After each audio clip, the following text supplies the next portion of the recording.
Good morning, students. Today topic is how to create a database in Base database. All of you know very well Base is a popular database, popular RDBMS. To start base को start करने के लिए आपको क्या करना पड़ेगा? Follow this steps.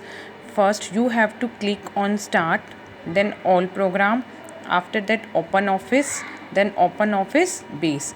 जैसे हम वर्ड करते थे ना, माइक्रोसॉफ्ट वर्ड, उसमें आप क्या करते थे? स्टार्ट पे फिर ऑल प्रोग्राम्स पे क्लिक, फिर ऑफिस में जाके आप वर्ड में जाते थे. सेम ऐसे ही अब किस में जाओगे? बेस में.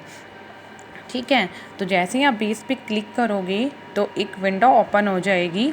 ठीक है, उस विंडो में क्या होगा? सबसे फर्स्ट आपका होगा title bar, second menu bar, third one is tool bar and last one is fourth जो होगा आपका वो कई पार्टीशन में होगा.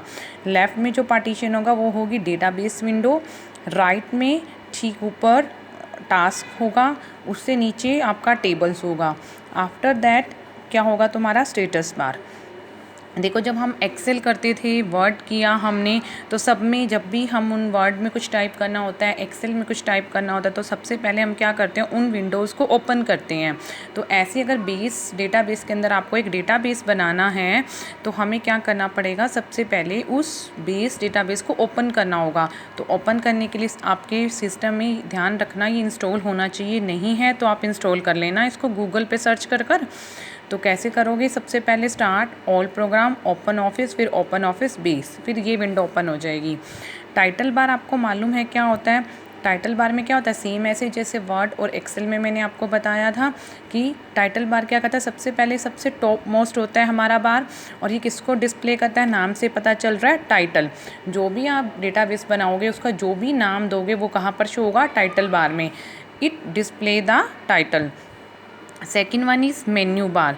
टाइटल बार से जस्ट नीचे क्या है आपका? Menu bar. मेन्यू बार के अंदर क्या होते हैं? Various menus option. कौन कौन से होते हैं? File, edit, view.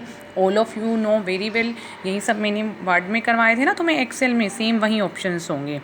Third one is tool bar. Tool bar क्या करता है? तुम्हें ऑफर्स करता है tool for performing various standard of function. इस टूल बार के अंदर क्या होंगे? टूल आइकन होंगे. जिन आइकन्स, वो आइकन क्या करते हैं? जैसे ही आपने मान लो आप प्रिंट का आइकन है, तो प्रिंट पे क्लिक किया तो क्या हो जाएगा? जो भी डॉक्यूमेंट है उसकी प्रिंट कॉपी निकल कर आ जाएगी. ठीक है, ऐसे ही बेस में है, काफ़ी सारे टूल्स होंगे. ठीक है, जो भी आप एक्शन परफॉर्म करना चाहते हो उस स्पेसिफिक टूल आइकन पे क्लिक कर देना, वो एक्शन परफॉर्म हो जाएगा. उसके बाद यहाँ चेंजेस हैं. फर्स्ट 3 बार तो सेम है जैसे आपने वर्ड में पढ़े थे या एक्सेल में पढ़े थे. उसमें एक्सेल में क्या होता है? इसके बाद फॉर्मूला बार. यहाँ पर क्या हो जाएगा? Database window. क्यों? क्योंकि now we are going to create a database. तो लेफ़्ट में यहाँ नीचे होगी डेटाबेस विंडो. डेटाबेस विंडो क्या होती है? इस विंडो के अंदर जितने भी डेटाबेस के कंपोनेंट्स हैं वो सारे के सारे डिस्प्ले होंगे. कौन कौन से कंपोनेंट्स थे डेटाबेस के? 4 कंपोनेंट थे: टेबल, क्वेरी, फॉर्म और रिपोर्ट. देखो चारों के चारों यहाँ शो हो रहे हैं. ठीक है, उसके बाद एक है टास्क. राइट में हमें पता है हम डेटाबेस बनाने जा रहे हैं. डेटाबेस के अंदर हम क्या बनाएंगे? डेटा इंसर्ट करेंगे. डेटा कैसे इंसर्ट करेंगे? बाय मेकिंग ए टेबल बनाकर. तो टेबल बनाने के भी काफ़ी सारे तरीके होते हैं. एक पे तो होता है use wizard to create table. Table को क्रिएट करने के लिए हम विजार्ड यूज़ करते हैं, और एक हम टेबल को डिज़ाइन व्यू में बनाते हैं. आप लोगों के सिलेबस में अभी है यूज़ विजार्ड, तो हम सेकेंड वाले ऑप्शन से बनाएंगे. ठीक है, जैसे आप टेबल बना दोगे डेटाबेस के बाद, उसके बाद वो टेबल कहाँ शो हो जाएंगी? इसके नीचे टेबल्स में यहाँ शो हो जाएंगी. मान लो आपने डिपार्टमेंट नाम से कोई टेबल बनाई है तो वो यहाँ शो हो जाएगी. एम्प्लॉय नाम से टेबल बनाई, यहाँ शो हो जाएगी. स्टूडेंट डिटेल नाम से अगर कोई टेबल बनाई है, थर्ड वन, तो वो भी यहाँ पे डिस्प्ले हो जाएगी. ठीक है, ये क्या है? List of tables. ठीक है, उसके बाद मतलब टेबल क्या कंटेन करता है? List of table. जितनी भी टेबल आप, मैंने बताया था ना, डेटा एक्सेल में तो आप एक ही टेबल बना सकते हो. डेटाबेस के अंदर आप काफ़ी सारे टेबल्स बना सकते हो और उनको आपस में रिलेट कर सकते हो. तो देखो यहाँ पे 2 बनी हुई है ना, डिपार्टमेंट और एम्प्लॉय. ऐसे आप और भी बना सकते हो. वो सारी की सारी टेबल जब आप क्रिएट करोगे वो कहाँ शो होंगी? टेबल से जस्ट नीचे राइट हैंड साइड पे. ठीक है, उसके सबसे लास्ट में क्या होता है, स्टेटस बार। स्टेटस बार आपको पता है ये सेम वर्ड में भी था और एक्सेल में भी था।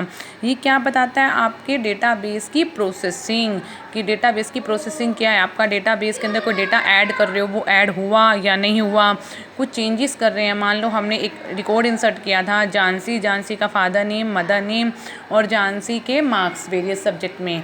तो झांसी के गलती से मार्क्स एसएस में 48 थे आउट ऑफ 50, और हमने गलती से झांसी के इंसर्ट कर दिए थे 42। तो हमें मॉडिफाई करना है ना, तो 42 की जगह क्या करना है, 48। तो जैसे ही हम 42 हटा के 48 ऐड करेंगे तो वो प्रोसेसिंग होगी कि अपडेट हुआ है या नहीं, या हो रहा है, वो सारी की सारे कहाँ पे शो होगी, प्रोसेसिंग स्टेटस बार में। ठीक है। अब इधर देखो, ये टेबल, क्वेरी, फॉर्म, रिपोर्ट्स, ये सारे के सारे क्या हैं, डेटाबेस के कंपोनेंट्स। ठीक है, इनको हम ऑब्जेक्ट्स भी कहते हैं। क्या बोलते हैं, ऑब्जेक्ट्स। टेबल ऑब्जेक्ट है तो टेबल को क्या कहेंगे, ऑब्जेक्ट बटन। क्वेरी एक अनदर ऑब्जेक्ट बटन है, फॉर्म एक अनदर है, रिपोर्ट एक अनदर ऑब्जेक्ट बटन है। ठीक है, और इन ऑब्जेक्ट के नाम क्या है, first one table, second query, third form, fourth one report. ठीक है, कुछ नहीं किया अभी, तो मैंने सिर्फ आपको एक डेटाबेस का इंट्रोडक्शन दिया है कि डेटाबेस होता क्या है। ठीक है, अब हम क्या करेंगे, now we are going to create a database. अब हम डेटाबेस क्रिएट करेंगे।